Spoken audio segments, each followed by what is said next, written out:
All right, we are at 6:30. We'll go ahead and get our committee of the whole meeting started at 6:30 here.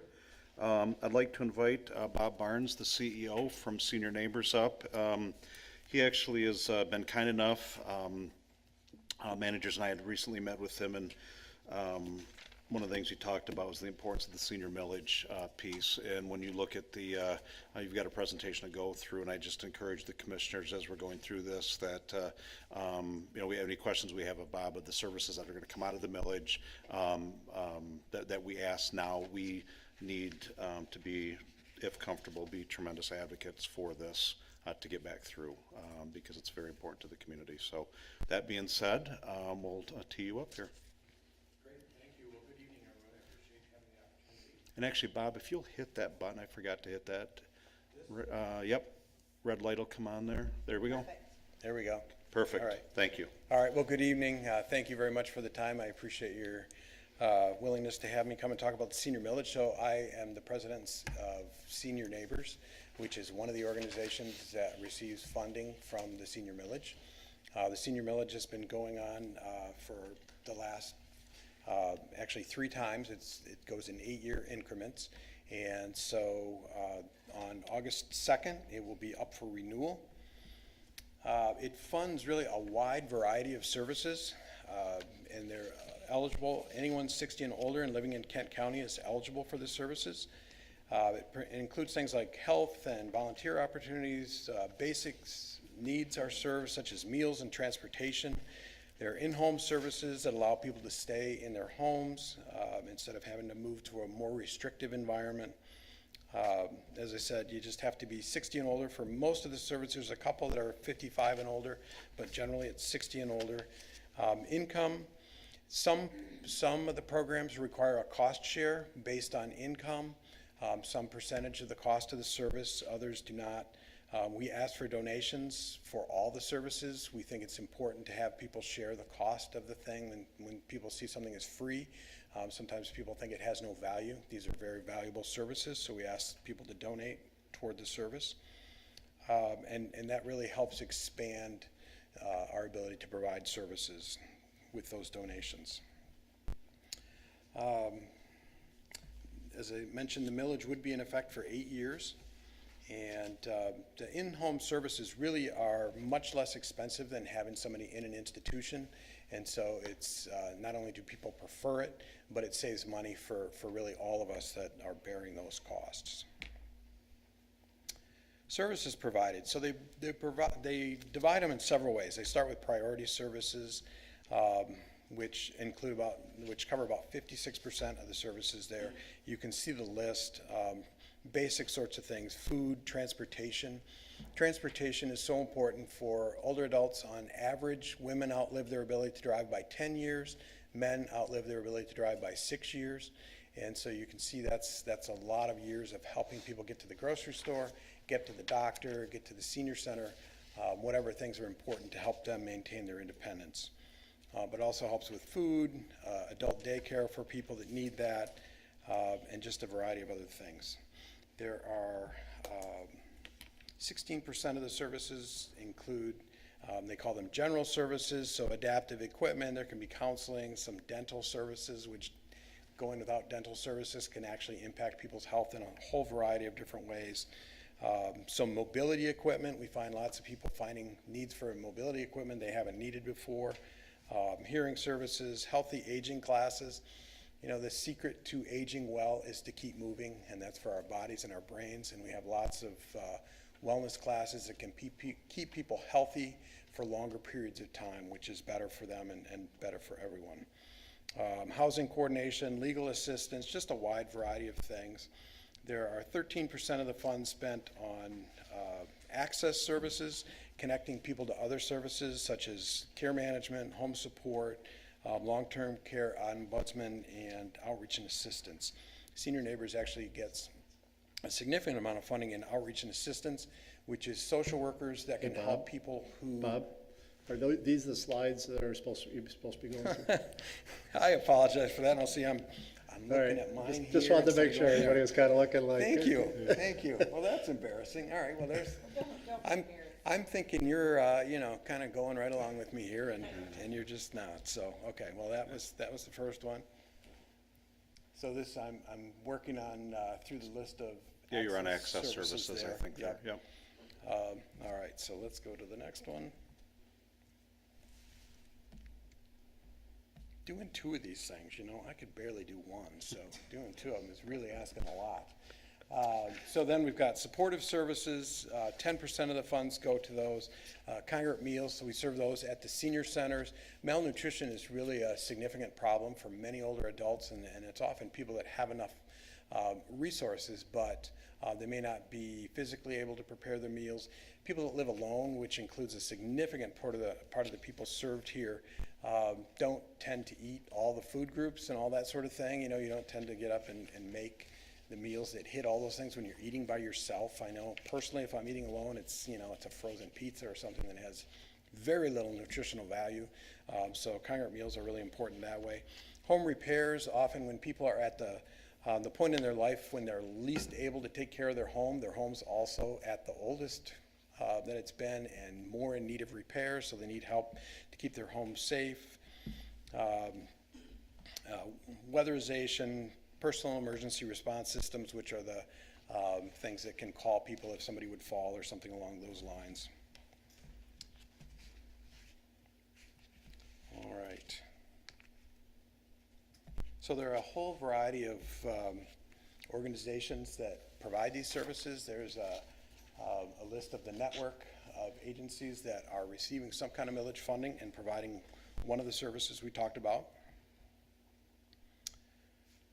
And while we're there, Bob, could you go back one slide? Yep. I know you've got two clickers there.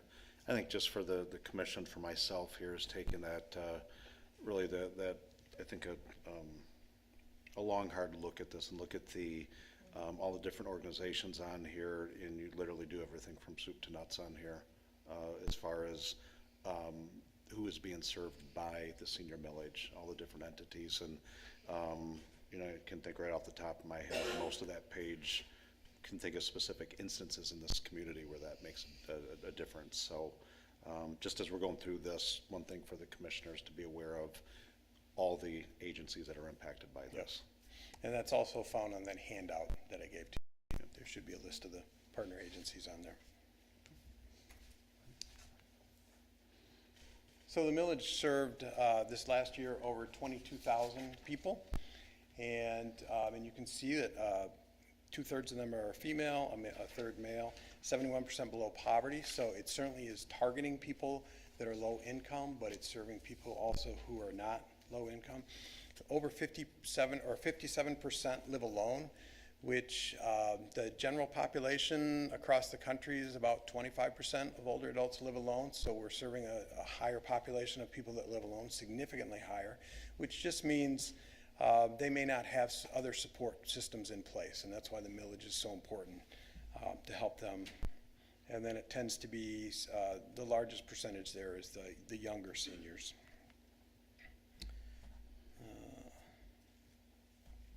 It also impacts family caregivers. So most caregiving is done by families.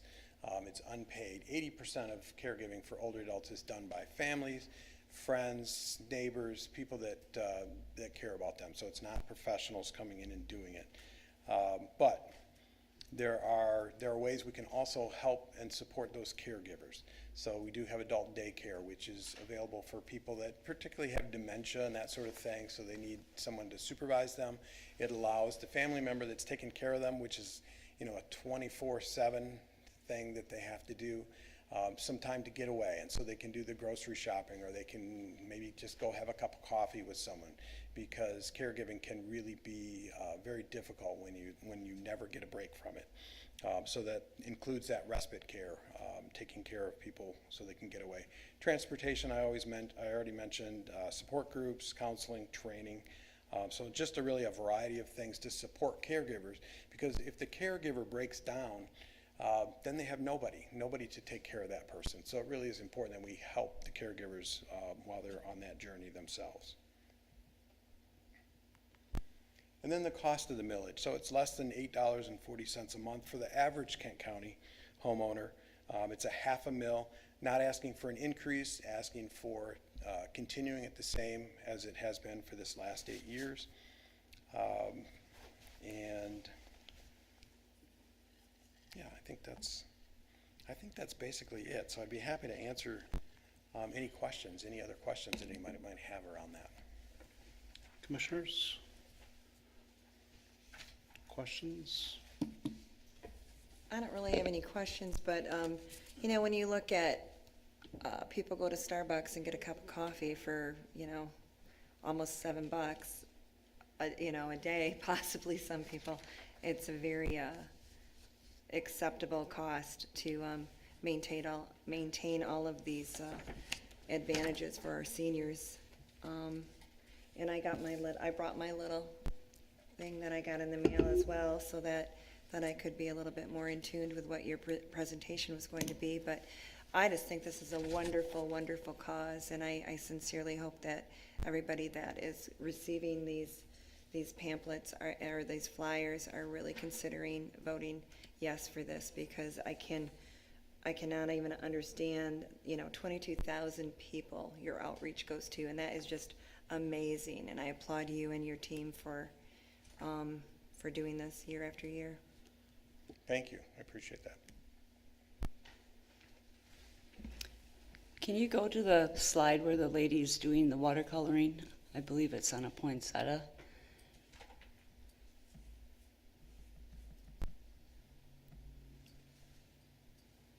Oops, I gotta find it. I'll just elaborate on it. There we go. Is that the one? Yes, so this lady has dementia. I'm on the Advisory Council for Area Agency on Aging, and so we heard this story about this lady. She actually, she was an artist that actually drew that picture, but because of her dementia, she can no longer draw. So the site director took her art and copied it and took the color out, and then so now she can at least still be adding that color to her art, and she thinks it's really awesome, and for her, you know, it really is. But that's just the length that some of the site directors go to, you know, to keep people engaged and doing what they love. Yeah, there are ways to engage, you know, music and art that can engage the brain, even a brain that's been racked by dementia, in ways that other things won't touch. So it's very helpful to find those ways to reach out to them. And I'm going to zoom back out to the even the Meals on Wheels piece and the impact. I know a number of us up here have done our ride-alongs and been to the meals, and you truly do recognize that sometimes that meal that comes in is the only meal that person gets that day, or they've elected to take that day. But when you see the food being prepped in the kitchen, the nutritional value that's being placed into the types of meals that are being brought out there. And then I think of the senior neighbors, and I'm excited about us getting that up and going again and having that sense of community and a place for our seniors to be at. It got a lot of them through the pandemic with some hope there. So this is definitely something I think I won't speak for everybody up here, but I think we've got pretty strong support as a commission to help get that through. So Wonderful. Wonderful. Thank you. well, thank you for the leadership with senior neighbors and everything else that you do, and I know we're lucky to have worked with you and me, getting to know you the last couple of years, so. Thank you. Appreciate it. Good enough. All right, All right. thank you, Bob. You're off the hook for the night then. All right. so. All right, we are at 6:43. I'll ask our city engineer to join us at the podium, and let's take a little walk through the Kinney and Remembrance intersection.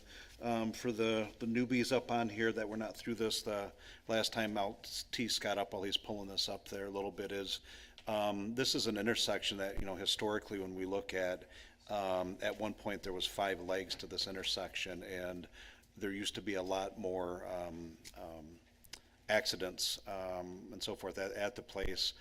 There have been improvements with the closing of Richmond back some time ago, and but it's still from a visibility perspective, this is still a very challenging intersection for us to see.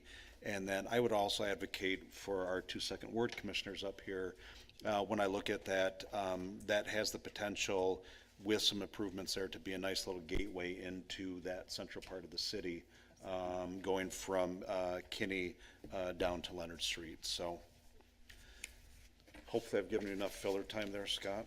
It did. I think I left my notes in your handout, so I'm gonna have to wing it Okay. for this staff. If we can find the one with all the crayon marks on it.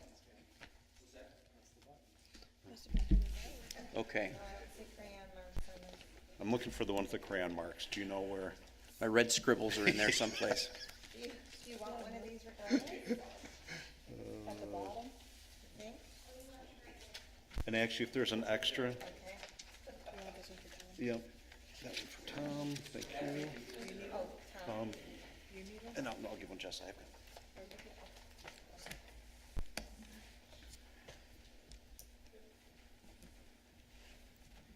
Ready? Okay, so the last time we were here to talk about this intersection was in 2018. The Kinney and Remembrance intersection has a very old traffic signal. It's pretty outdated, it has some damage. One of the poles is splintered. We've been kind of watching that to make sure we don't get into too much trouble there. But we've been kind of putting that off because we've been talking about other improvements. And so in 2018, we had the potential to do a safety improvement out there. It was ultimately turned down, but it was an effort that I think we're all really proud of. As we talked about afterwards, we had a split vote on the commission, but it was very amicable and very open, and felt good about it in the end. So that's been sitting aside for a couple of years now. If you were to, let's see here.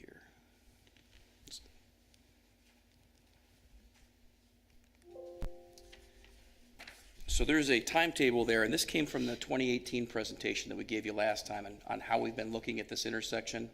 And it kind of spans all the way back to 2011, where Frank was working on the master plan. And we really embraced the Remembrance Corridor, called it our gateway. We talked about the old interurban and some of those things. As that advanced, we talked about the 50th anniversary for the city, where we planted some new elm trees. We worked on a couple of different road diets, and the M11 and roundabout came around as well. So that kind of led us to some potential improvements there. Oops.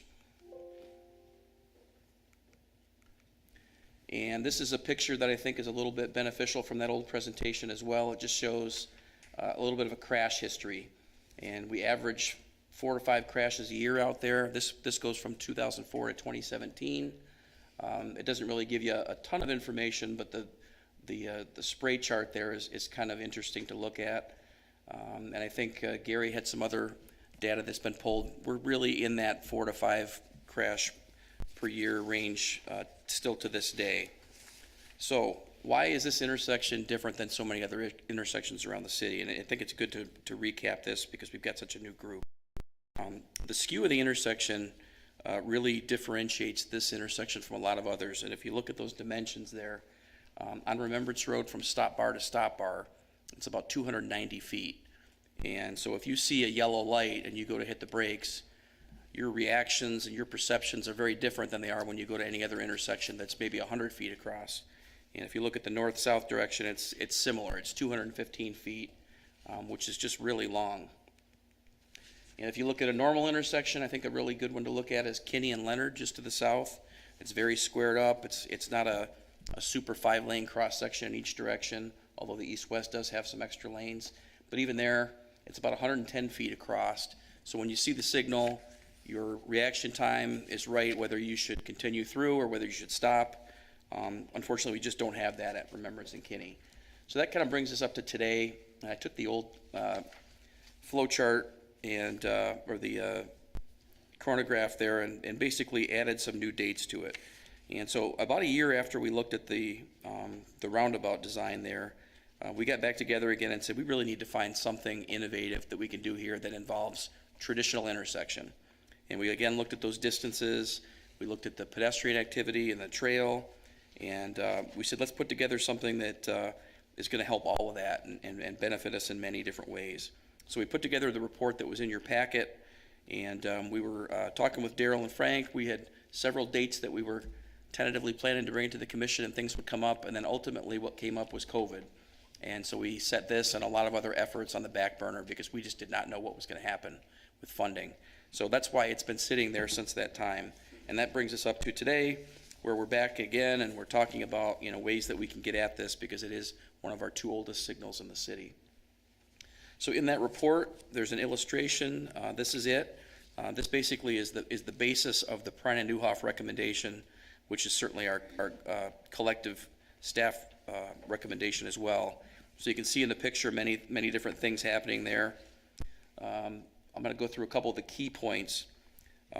One of those is that there's a driveway that currently is in the middle of the intersection, and that's the driveway for the catering business. It's on the southwest corner, and we really just need to find a way to take care of that. And the good news is we still have the old right-of-way from Richmond that goes west to Randall.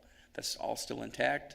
We've confirmed all that with our city attorney, and we can actually take that driveway and reconfigure it to the west.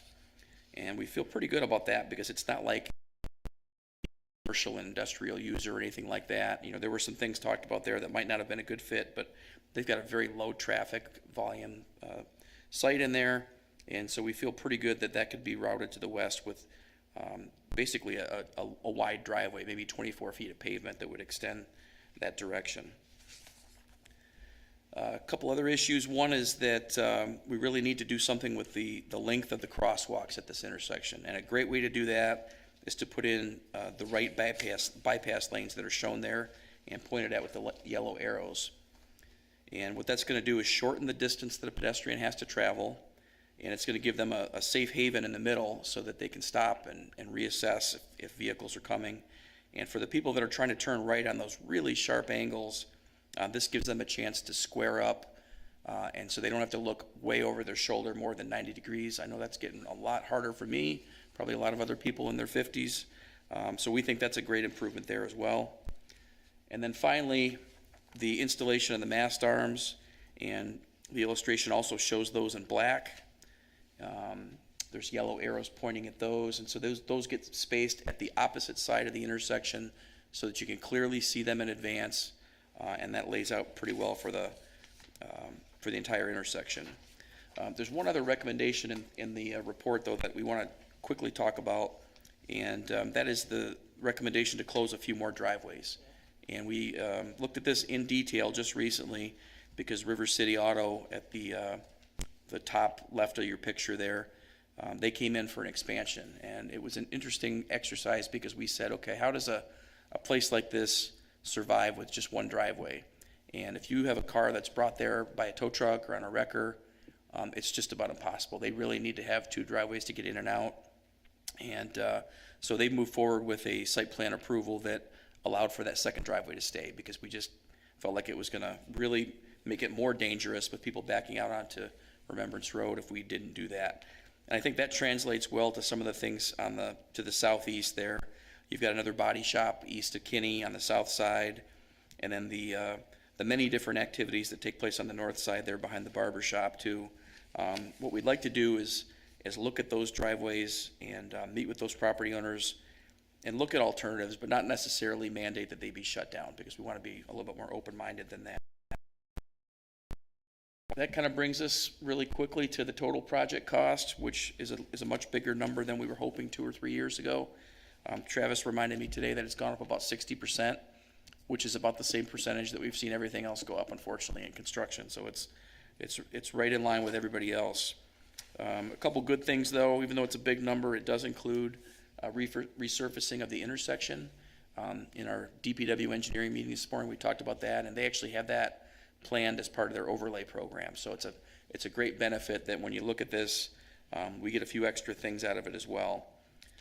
It also does include the mast arms, which I think these days are probably a $300,000, $350,000 item.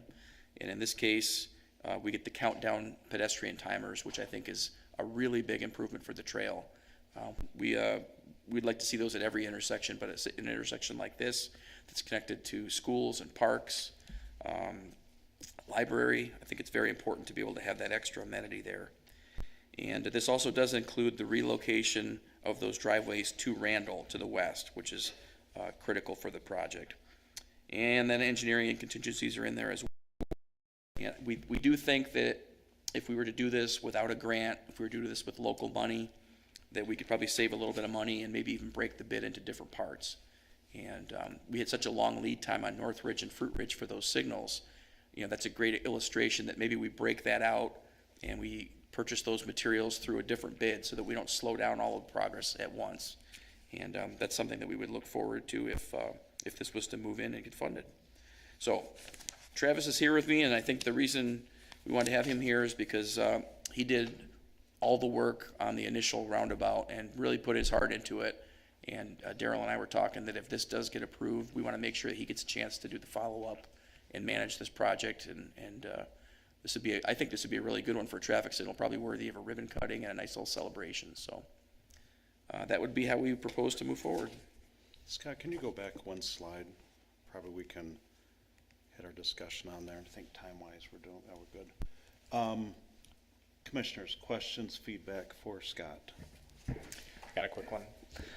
Just for my part, we talked extensively about that drive that's kind of in the intersection at the corner there, southwest corner of Remembrance and Kinney, ad nauseum when that project came through for the catering business. So I mean, seeing that improvement for my part is a big benefit. I think that there'll probably be some neighbors with some things to say, but for my part, it's that safety component. I think what I'm seeing here is a pretty significant improvement to the entire intersection.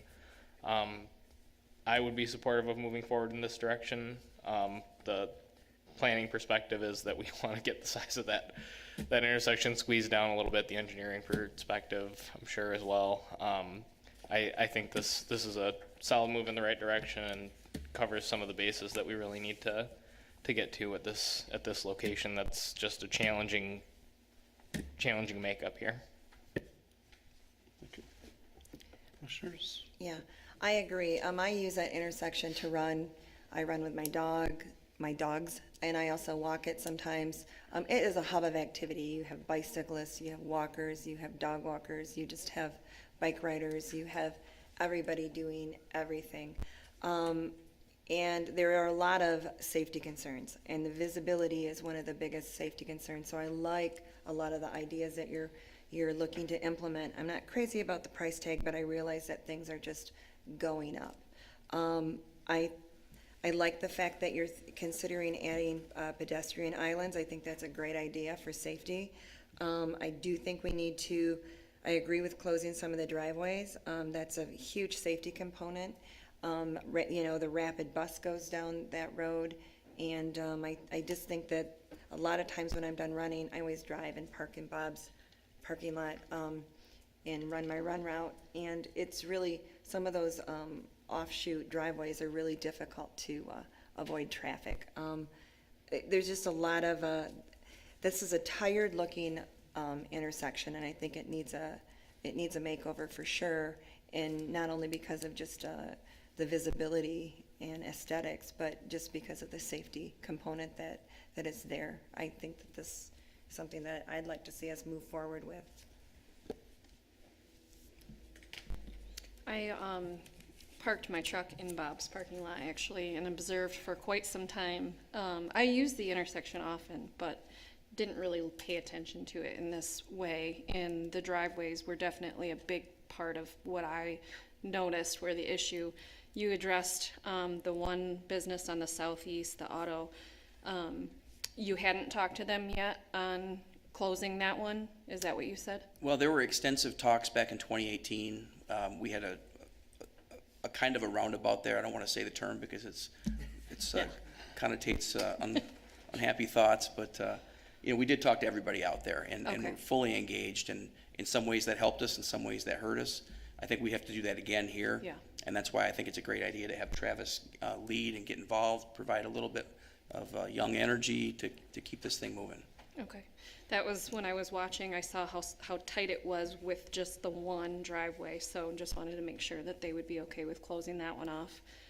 Outside of that, you already referenced potentially splitting the bid to try to save money. That was the other thing, with the costs going up 60%. Is there a way to kind of slow play it? But I would trust you guys know best how to handle that. Yeah, I think that's what we'd like to try to do, and at this point, we're just here to say, is the funding available? But I think if we get it to the point that we're ready to move, we'd probably break it in pieces. And the most logical break point for me is to have all the electrical work and the traffic signal stuff broken out and have everything else lumped together. And I think that's reasonable. Is there any opportunities for a grant? Nothing immediate. Yeah. No. Okay, understood. Are we looking at bidding this out for next spring then? Would that Again, it depends on how much you can help us with money.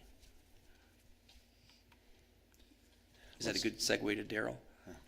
Yeah, that's, Just one comment, I just want to make it, I know Scott didn't stress it enough probably at the beginning, but the mention about the signal out there and the age of the existing signal is, it's one of our oldest signals in the system and has to be replaced in the next probably 2 or 3 years. They're going to require us to do that, so whether we do a project like this or not, we're going to have to replace the signal. It just made perfect sense to try to do all this at once instead of trying to put new signals up and then trying to work around those. So that's kind of a given, and the cost for just the signal portion, as Scott said, $250,000 to $300,000 just for a signal replacement.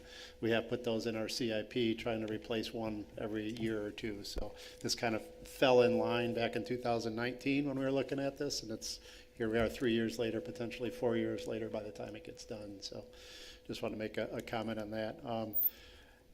Good question, Commissioner DeShane, on the grants. You know, we went down that road before, and I don't think, as Scott said, nothing that's available anytime soon for that. One thought that for your consideration is we have some ARPA money we could spend on this as potentially, or a portion of it. We could dedicate some of our resurfacing money for major roads to a portion of it. I think we can get creative on the financing. I mean, the prices are what the prices are these days. I mean, we're not going to avoid that. And timing wise, who knows? It's going to see what the bidding climate is like at the time. So those are my only comments. Thanks. okay. And if it would please the commission, we're at 7 o'clock. Let's jump into, Scott, if you can hang with us. Sure. We'll jump into the regular city commission meeting. We'll take this up right after public comment agenda items, because I've got some additional thoughts myself. So that being said, we are at 7 o'clock. We'll call our regular city commission meeting to order. I'd like to ask Commissioner Groders to please deliver the invocation and lead us in Pledge of Allegiance. All right. Please pray with me. Heavenly Father, we come to you this evening with grateful hearts, and we ask for your presence and guidance as we work together. Please give continued protection to our public safety staff and all who work to protect our freedom. Bless our city staff who also work tirelessly for the good of our community. Guide our decisions this evening, remembering why we are here. Please help us to remain humble, honest, and trustworthy, and committed to what is best for our community.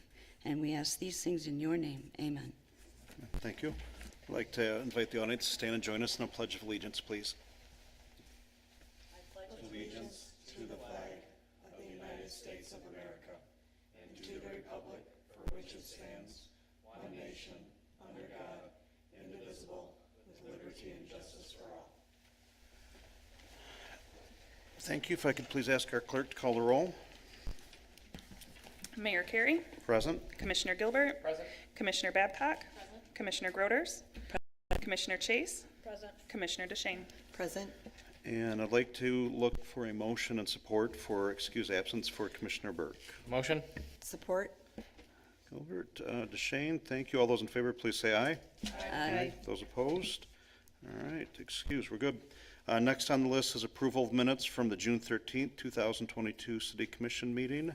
Is there any discussion on minutes? If there are none, I'll entertain a motion for approval and support, please. So moved. I'll support. Commissioner Groders, Commissioner Chase, all those in favor, please say aye. Aye. Those opposed? All right, we're good. Back to Remembrance and Kinney. I think one of the things I'd thought, knowing pretty intense, pretty long time number of the business owners at that intersection area there, maybe a suggestion might be this time, I think Travis Lino this will be great because you built some rapport the last time with them. I might offer up either we meet at one of their businesses down there as a group, meaning those business owners, instead of us having to do one by one, that'll make it easier on you, or invite them in here, either, whatever it may be. that might help a little bit. That's a tight group down there. They all talk. They walk across each other's businesses at days, and I think between the barber shop and Luke across the street, they're walking back and forth all the time. So there's enough relationship with all of them. I really have talked. Don't see the driveways right now being a knockout on this, because I think people understand there's some counter effects to us with the intersection improvements, that this is going to be a good thing. Are they necessarily happy? No, but probably a discussion that we need to have here with them. So that being said, just to offer up the suggestion, I did speak with a business owner further down the street earlier today and was asking about that. It's a healthy business down the road. And that's one of the things, the improvements to that intersection.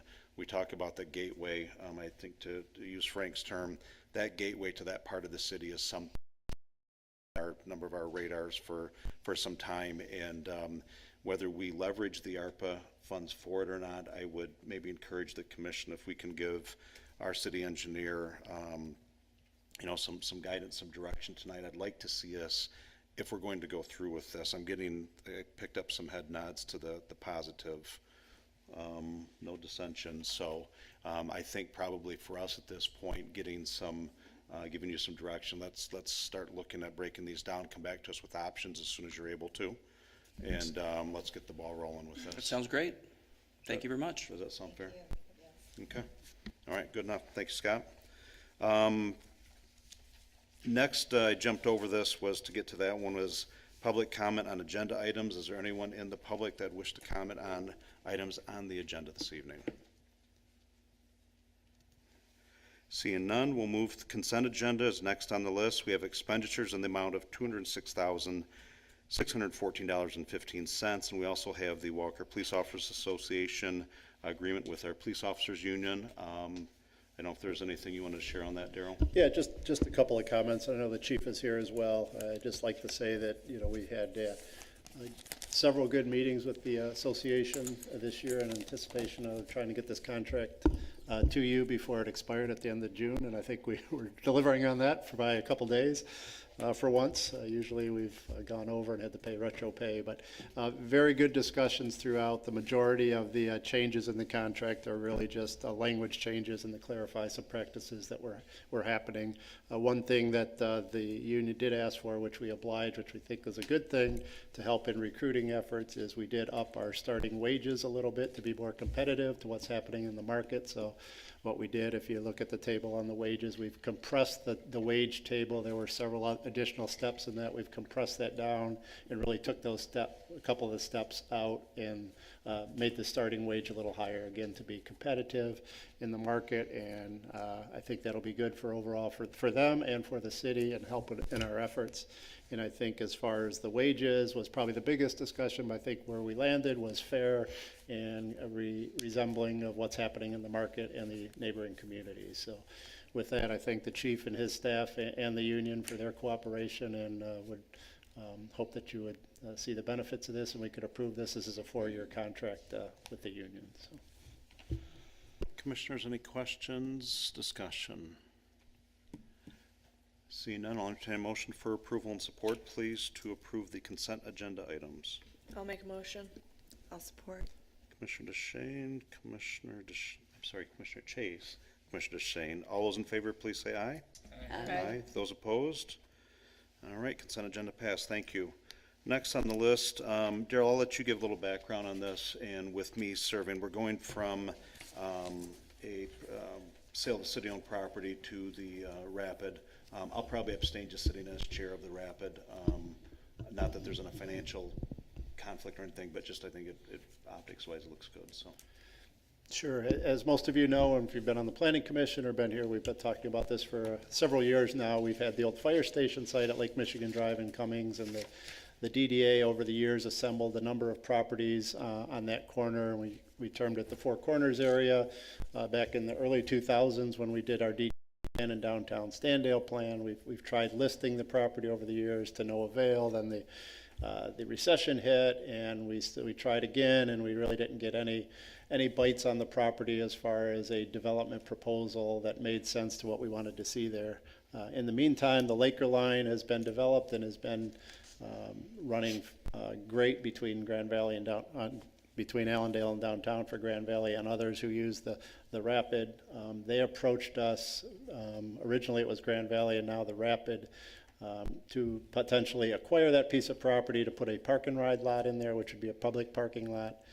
The DDA entertained that and agreed in concept, and then they developed a site plan and got a little bit more serious with a lot of the details. And again, that site plan was approved by the Planning Commission a couple of months ago after concurrence by the DDA. And I think with all the improvements they're making on the site as part of that site plan, we were comfortable with selling them the property to make that happen. Not only will we get some money from the property, but also all the improvements on the site, courtesy of the Rapid as part of their, actually money that they've saved on the Laker line when they developed that. So the feds actually gave them some additional money to make improvements along the corridor, and this is one of the key pieces that they felt was very important to the success of the Laker line, as well as enhancing things in Standale for everybody. So long story, but I wanted to give you a little bit of history of that. So at the DDA meeting last week, the DDA is actually the property owner there and not the city of Walker. So the DDA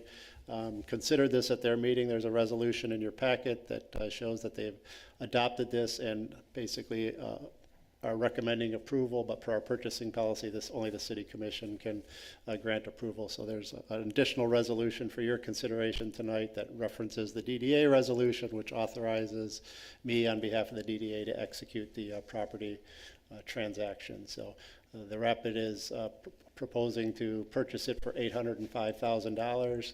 That's based upon a federal appraisal, and there's really no wiggling on that because they're following all of the federal rules for acquisition. So with that, if you have any questions, be happy to entertain those, but otherwise I would ask that you consider approving the resolution that's on the agenda tonight. Commissioners, any questions for Daryl? Just one question. I remember, when we saw the site plan or whatever, looked really great. Can you remind me, the signage that they're gonna put, we're gonna have the Walker logo on that also, as well as I'm not sure if they've gotten down to the finalize on that. I don't remember seeing the Walker logo. It was more the Rapid, but something more. But it was talked about. Yeah. I don't know. You don't remember? I haven't seen they don't have the final design yet on the actual, all the details on the signing for the lot yet. I think this is a great use of property.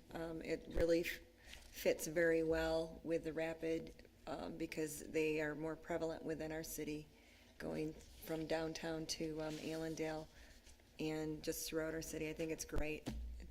It's a good fit for Walker. And just to reiterate, it's a public parking lot. It's not just for the Rapid. It's not just for any businesses that adjoin there. Anybody could use it at any time. But I think the way the peaks are from the Rapid and some of the businesses, they don't really conflict with each other so much. So I think it'll actually work out very well with everything that's happening in the Standale area. Commissioners, any other questions for Daryl? Seeing none, I'll entertain a motion in support, if that is the commission's wish. I'll make a motion. Support? Commissioner DeShane, Commissioner Groders, any other discussion on Resolution 22-634? Seeing none, all those in favor, please say aye. Aye. Those opposed? And for the no, one abstain, please. Thank you. Sorry, make my notes. Next on the list is the ordinances. I'm going to invite Tricia to come up and speak. And Tricia, let's knock both out, the backgrounds, and then we'll, if there's any discussion, we'll take them one by one, but we won't vote on the first ordinance. We'll do them together. Make it easier on you.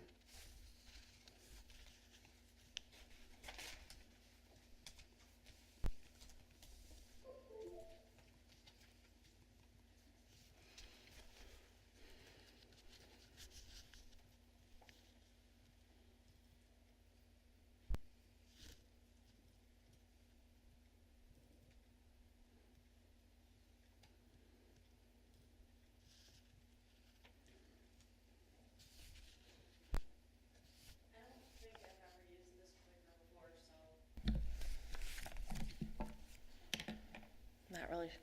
There we go. Okay.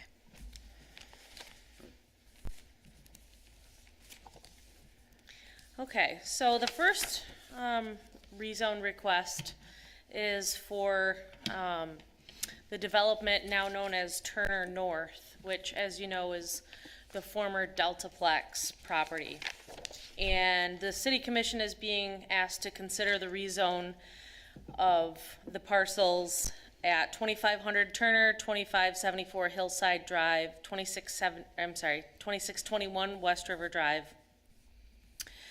for the purpose of an PUD. So the current zoning district is C2 and MH, heavy industry. Combined, all the parcels totaled 18.85 acres. And this location is generally located on the north side of West River Drive at the Turner Avenue West River Drive intersection. And it looks like we have Greg Bull with us tonight from Visser Brothers, representing the applicant. So I'll just quickly go through the current zoning of these parcels. So there's actually 5 parcels here, and the goal is to, actually there's 4, but one of them is dually zoned, split in the middle with West River Drive. Well, not in the middle, but split by West River Drive. And then there's a really tiny one that's just on the north side of West River Drive that's zoned MH. So the proposed rezone would clean up all of the multiple zoning districts here, and they would all be zoned industrial PUD if the city commission approves. And so just really quick on the process. So the planning commission reviews the preliminary area site plan, or the PASP, and they also reviewed concurrently the rezone request. So when they reviewed the PASP and they approved it on 6/15, it was contingent on the city commission approving the. And so they've made their favorable recommendation to the city commission on 6/15, and now the city commission holds 2 readings of the rezone request. And just a recap of what we look at the PASP review. So the planning commission has already reviewed and approved the PASP. So this is a high-level review of the overall PUD plan, and this is where they set dimensional minimums and maximums. They also determine land uses, and if any land uses aren't appropriate for that area, that's when they would ask to prohibit some of those land uses. And so here we are now with the city commission reviewing the rezone, and that PASP isn't in effect until the city commission approves the rezone. Then each phase within the PASP goes back to the planning commission for review. In fact, they're kind of right on track, and they've already got their first phase FASP in for review for an upcoming planning commission meeting.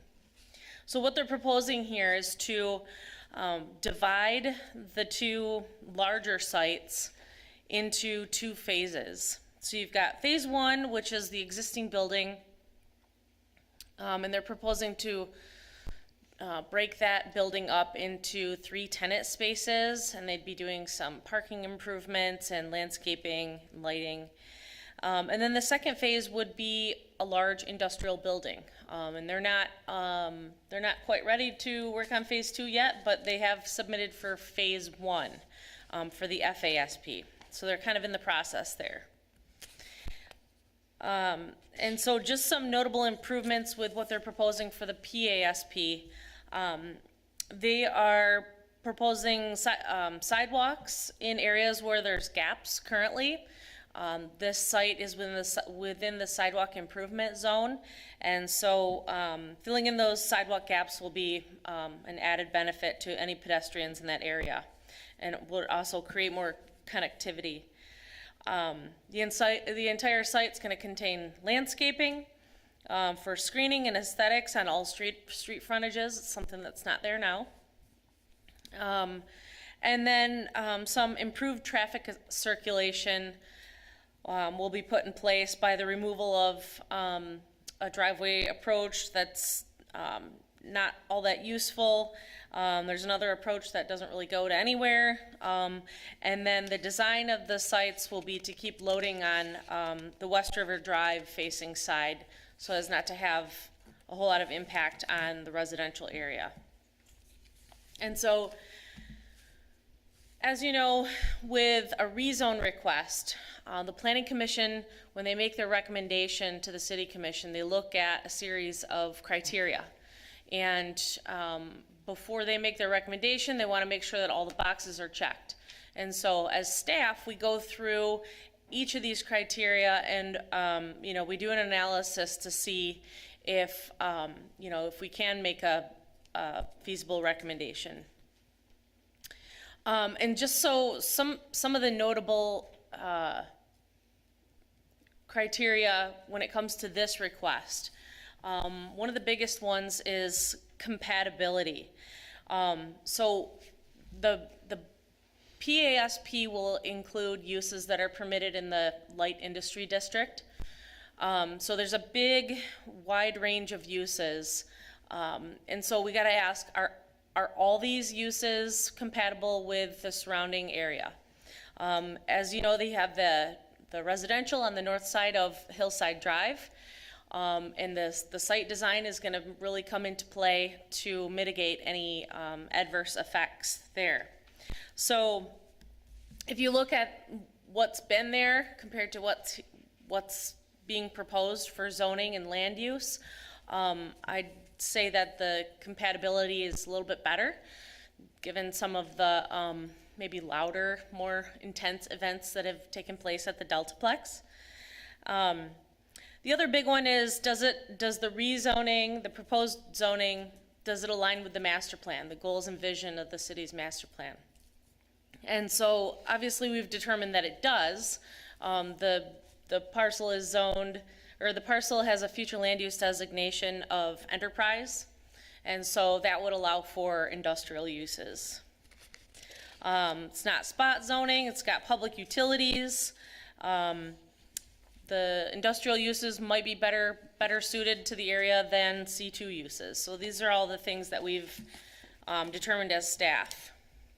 Oh. So this is what the future land use map shows for the two larger parcels, that whole area there, shown as future land use designation of business and community character designation of enterprise. And then when you look at the existing land use, you'll note that there's a lot of other industrial uses that surround this property. And so I think the proposed industrial uses would be a good fit right here. And that's it for that one. And I'll take any questions you might have, unless you want me to wait until after the other rezone, or? Commissioners, questions now? Anything? All right, let's roll to the next one then. Okay. So I don't know if one of you has the mouse and can, or, yeah, there we go, thanks. So this next one is over here on Remembrance, not too far from the intersection where Scott was just presenting on the improvements proposed for that area. So this proposed rezone is at 3777 and 3767 Remembrance Road Northwest. And again, the City Commission's being asked to hold a first reading of a rezone request for the properties here from C3 Highway Commercial to A2 two-family residential.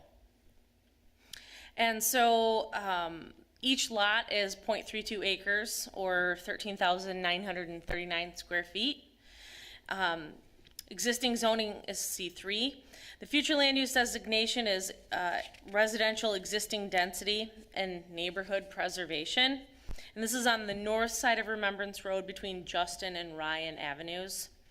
And we have Dan Burrell from Southwood Builders with us tonight. So at the June 1st, 2022 Planning Commission meeting, the Planning Commission made a favorable recommendation based on the information that was provided to them from staff to the City Commission for the rezone of the two properties. So if you look at the existing zoning, it's zone C3, it's flanked by two other parcels that are also zoned C3. You've got the Walker Childcare on the north side, and then a multi-tenant office building on the south side. And the majority of the surrounding area there is residential. And there's varied lot sizes there and varied densities based on probably when some of these homes were built.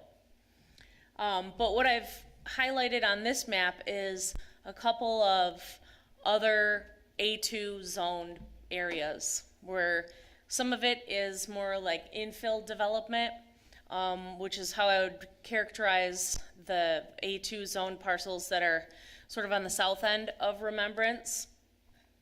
And then you have a whole neighborhood that's up off Richmond, and then just a few pieces that are on Richmond on the east side. I'm sorry, on the west side. And so the parcels that we're talking about here are kind of right in the middle of that. So again, I've already gone through the process with the other item. And so I'll just talk about this rezoning checklist that we have, and I'll highlight some of the areas that were most notable for this particular case. So we've determined that the proposed rezone aligns with the goals and the vision of the master plan, because in the master plan there's a section that talks about housing needs, housing in neighborhoods. And so that section indicates that there is a need for missing middle or infill housing development. So missing middle is kind of one of those planning terms that would describe the construction of homes that contain more than one unit, so like a duplex or a triplex, but the building itself being in character with the existing residential neighborhood. So a duplex or a triplex or a fourplex that looks like a single family home. And the infill part of that is, you know, you've got an existing neighborhood that's been there for quite a long time, almost totally built out. And these two parcels have been sitting vacant for, I think, since the plat was established in 1956. I couldn't find any record of anything ever being built on these two parcels. They've been under the ownership of the owner that has the multi-tenant office building. So the three parcels have been under the same ownership for quite a long time. And I think the two have been sold not too long ago, and the rezone would be needed in order for this infill project to take place. So the proposed duplex design that Mr. Burrell has provided us will mirror the character of the area. I've got some images in this slideshow that kind of show some other homes in the area that, you know, character-wise, it's pretty close. This area is served by public utilities, and we don't anticipate any negative impacts on the neighboring property on the neighboring properties. If you take a look at what's zoned or what's permitted in the C3 zoning district, which is what it's zoned now, that range of uses is pretty wide and is much less compatible with what's being proposed here as the A2 zoning district. So that's one of the pieces to this that I feel is really important. When you look at the future land use, it's residential existing density, and you know what that's characterized as is an area that's not intended to increase in density, and it's not intended to change in character. So again, like I said, these are areas that are fully or nearly built out, and the density and the character should remain the same according to our master plan. So these are some images of some homes in the area. So you've got the duplex home at 3451 Remembrance. That was the one that was sort of on the south end of Remembrance that I pointed out in an earlier slide. And then the duplex homes on Richmond look pretty similar to the one that's being proposed. The one that is being proposed, the design is similar to what he would build there. And then there's a single family home on Ryan, which is that cul-de-sac part of the same plat. And so you can see the similarities there. And then just to give you a snapshot of the site plan, these are existing 100-foot lots, and two-family home would fit here and meet the setbacks. I'm here for any questions. All right, commissioners, before, let's jump into the, we'll refer to as the former Deltaplex site. Any questions on that rezoning? I No, have some but I thoughts think- I'll share, but. I think it's gonna be nice that they're gonna beautify the area, and they're gonna take care of some of the sidewalk, and they're in the theme with our connectivity. So, I didn't see any major setbacks, that nothing came right to mind when I was reading through that, but I like anybody that's gonna beautify an area within Walker. I'll just comment that I support the rezoning. I think the project is good, but it is a really weird experience as someone from the first ward who's lived so close to it forever that like to see it go is just such a weird experience for me. So look forward to seeing what will become of it. And I think on that one, my only thing, on the 5 million media interview request, it seemed that we had, including some from Detroit, asking, what are we gonna do? And it just really, when you reflect back on the history of that facility, it's been so many different things over time. It's going through its next phase, its next life now to serve this community. So, the great thing is we've got a trusted business partner that's heading it up for us. It's favorable coming through the planning commission. There's no material impact on the neighborhood, which is something we made a commit to make sure would not happen. And it's bringing more jobs into the city. And I know Visser Brothers and Greg's team have been lining up tenants for the building. So we knew it wasn't going to sit vacant long, and I don't think it's going to sit vacant more than a couple of days, if that. So it appears that we are favorable on a rezoning request on that one. So let's jump to real quick then.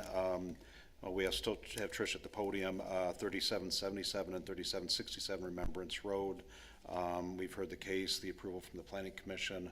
I don't know if there's any additional insight from our PC representative.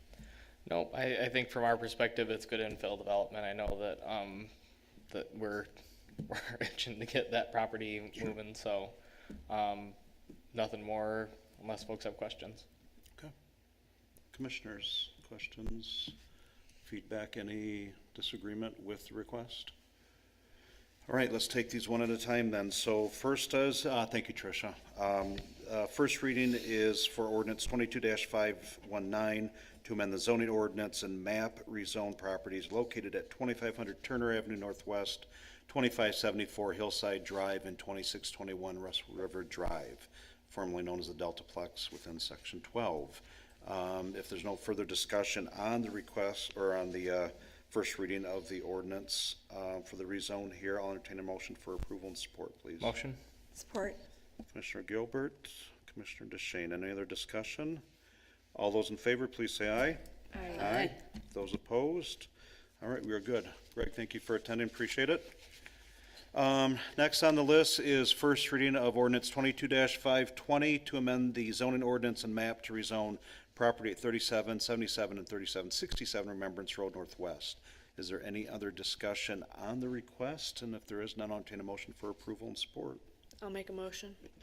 Support. there's Commissioner Babcock. There we go. All right. All those in favor, please say aye. Aye. Aye. Those opposed? We're all set. Dan, thank you for coming tonight. Appreciate it. Next on the list is any public comment on agenda or non-agenda items. Seeing none, we will move on. Next on the list is Commissioner City Manager comments. I will start with our clerks this evening. Madam Deputy Clerk. To our clerk. To our Commissioner. Welcome back, by the way. Thank you very much. I am here tonight, which is great. We did have a rapid board meeting. I'm sure Mary Carey can touch more on that, but I think we set the land speed record for rapid board meetings. So congratulations to us on that. Things are moving along well there under Chairman Carey's leadership, and looking forward to continuing through that process, getting into the budgeting, things like that, and seeing how that goes. Did do the site visit to River Ridge over the Green Ridge development. Interesting to see that site. I think there's a lot of work to be done should that development move forward. I think that the sheer topography of that site is it's really interesting, and if you guys get the chance to go over there, it's worth taking a visit, because it is a pretty unique piece of property here in Walker, especially in the first ward. So that would be all my comments for today. Thank you. Commissioner Babcock? Commissioner Chase? Commissioner DeShane? I was really happy that Scott put together the Remembrance and Kinney intersection presentation. I think that this is something, it's a tired intersection, and I think we do need to move forward just because of the safety concerns and the visual issues with driving. I just think it's the right thing to do.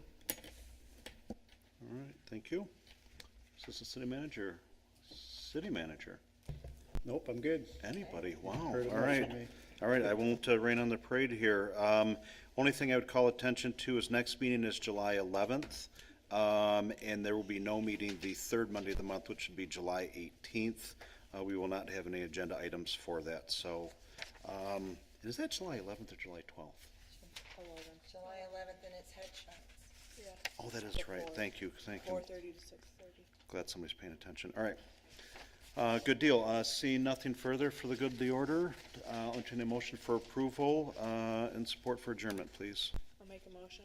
Thank you, Commissioner Chase. Support? Commissioner Groders. All those in favor, please say aye. Aye. Those opposed, we stand adjourned. Thank you.